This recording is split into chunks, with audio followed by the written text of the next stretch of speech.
This is the story of a teenage hustler from the Bronx, a kid who made millions on the streets before he was even old enough to drink. His name was Boy George Rivera, and his ambition would lead to his downfall, as well as the ruin of those who followed him. In the end, 31 members of his crew were arrested, and most of them turned on him. This is how the teenage millionaire Kingpin's empire came crashing down. George was born in 1968 in the Bronx. His father left before George even turned one, leaving his family in a tough spot. They moved around a lot, living in different parts of New York. The Bronx at the time was a melting pot of cultures, with many people emigrating from places like Puerto Rico. By the 1970s, the Bronx had hit rock bottom. The economy was collapsing, and there was an arson epidemic that left the area looking like a war zone. Gangs and drug dealers thrived in this chaos. For the kids growing up there, like George, the neighborhood was rough.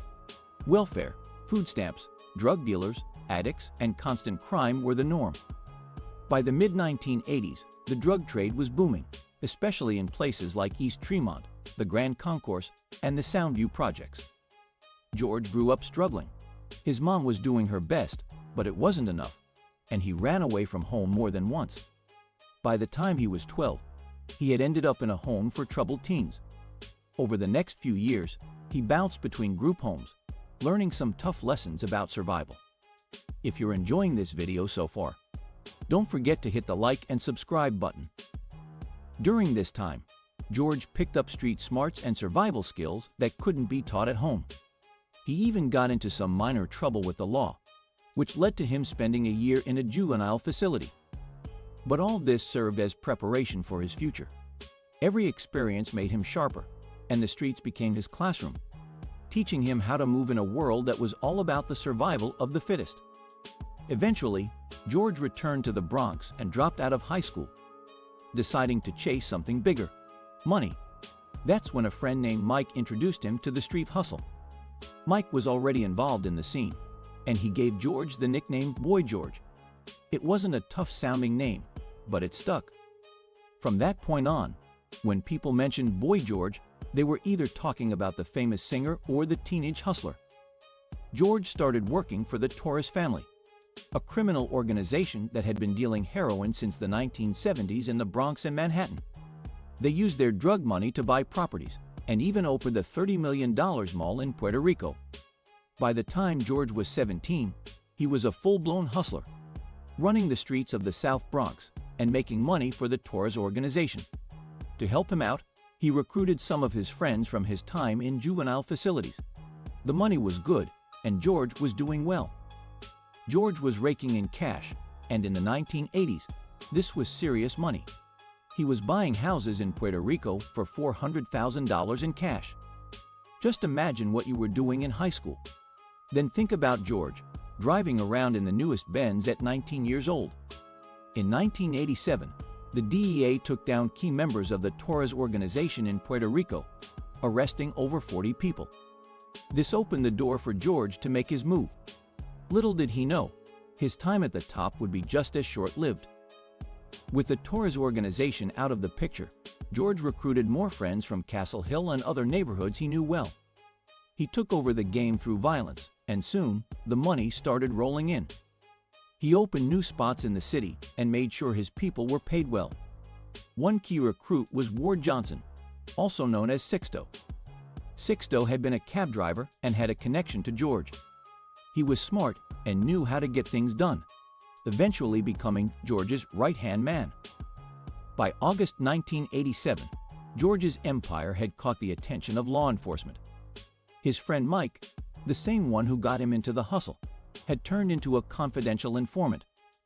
Mike introduced George to an undercover detective posing as a hustler. Later, Sixto warned George that the undercover officer might be a cop, so George cut off all contact with him. Around this time, most of the heroin in New York was coming from Chinese gangs as the Flying Dragons. George's operation was pulling in over $200,000 a week.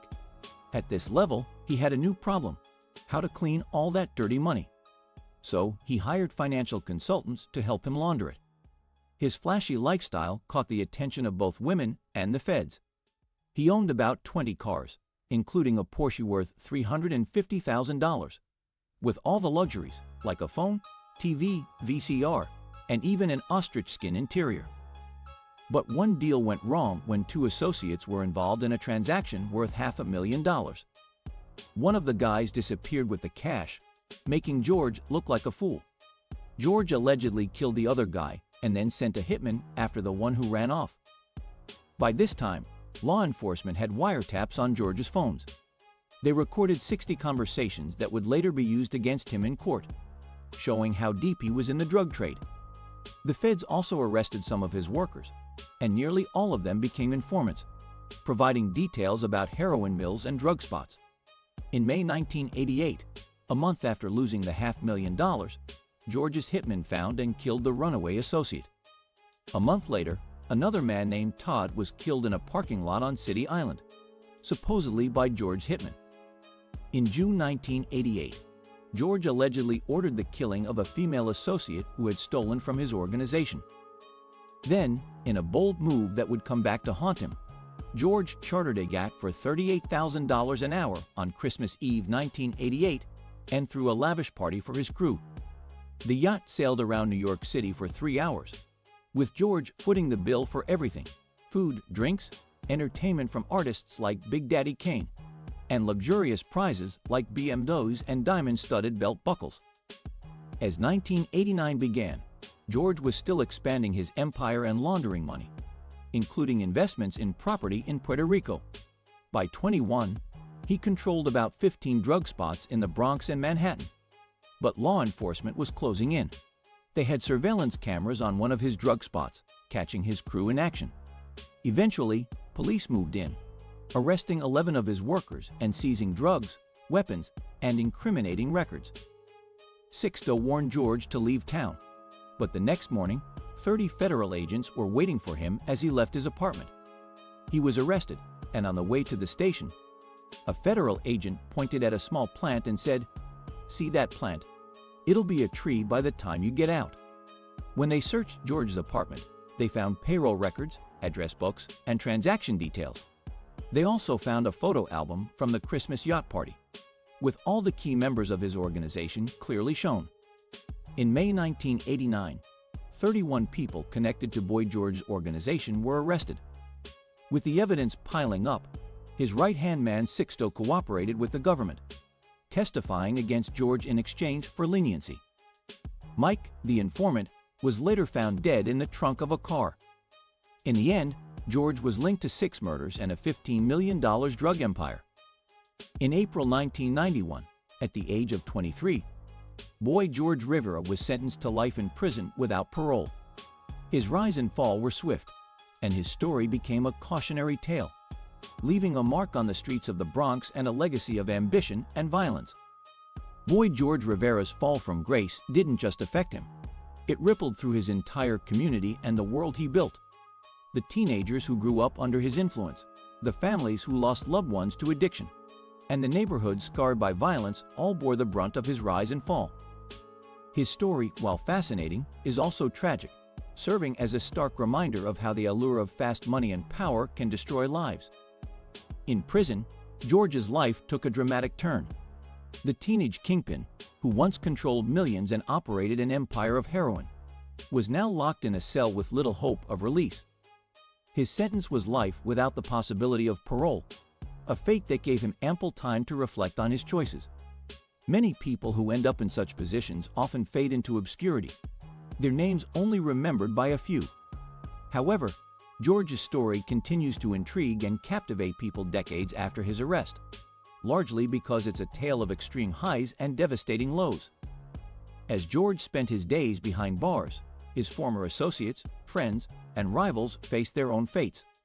Some were still serving long sentences, while others had cooperated with the government and gained their freedom at a steep cost. Betrayal. People like Sixto, George's former right-hand man, had turned state witness in exchange for a reduced sentence. Though this decision saved his life, it marked him as a traitor in the eyes of many. Sixto's testimony played a key role in George's conviction, but it also painted a target on his back. Life for informants, even those who escaped prison, was rarely peaceful. Meanwhile, the Bronx itself was undergoing significant changes.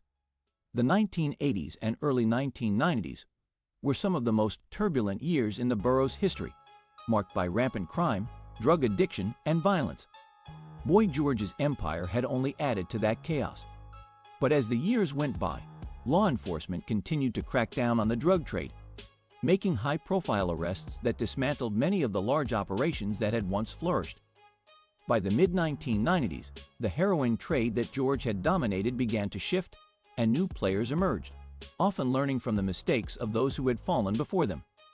Gentrification, too, began creeping into parts of the Bronx, reshaping neighborhoods that were once hubs for criminal activity. But for those who had lived through the worst of it, the scars remained. Families still remembered the devastation caused by addiction, and the violence that George and others like him had used to maintain power still haunted many. His legacy, while filled with fame and fortune, was built on broken lives and communities left to pick up the pieces. As George sat in prison, reflecting on all that had transpired, it became clear that his story was not just about drugs and money. It was about ambition and the cost of chasing power. He had risen fast and hard, but in doing so, he had destroyed nearly everything in his path, including himself. For many young men in the Bronx and across the country, his story became a cautionary tale. The fast life, the allure of quick money, and the illusion of control were all fleeting, and the consequences were often irreversible. George had reached the top, but the fall had been even faster and more brutal than the climb. Despite the dire circumstances of his life sentence, George still managed to stay connected to the outside world. He received letters and visitors, and occasionally spoke to journalists or people who wanted to know more about his past. His name had become synonymous with the violent drug trade of the 1980s, a period of New York City history that was both chaotic and pivotal. People were fascinated by his rise and devastating fall, curious about the man who had once lived like a king but was now confined to a small prison cell. The world had moved on in many ways. The crack and heroin epidemics that had gripped New York City in the 1980s were no longer the dominant forces they once were, though new challenges, such as opioids, took their place. But in the Bronx, the memory of George Rivera and his reign still lingered. For many, he was a symbol of what happens when ambition and greed go unchecked. His story became part of the folklore of the streets, a cautionary tale told to the next generation of hustlers looking to make their mark. In a way, Boy George Rivera's life serves as a mirror for a particular time and place in New York's history. His rise and fall captured the energy of a city in turmoil, a city where poverty, crime, and opportunity collided on a daily basis. While his empire crumbled, and he now spends his days behind bars, his story remains a powerful reminder of how fragile that kind of power can be. His legacy, though marred by violence and betrayal, still echoes in the streets he once ruled. As time goes on, his tale of ambition, loyalty, and inevitable downfall will likely continue to be retold, a tragic legend from the burning streets of the Bronx. If you enjoyed this video, don't forget to like, comment, and subscribe for more videos.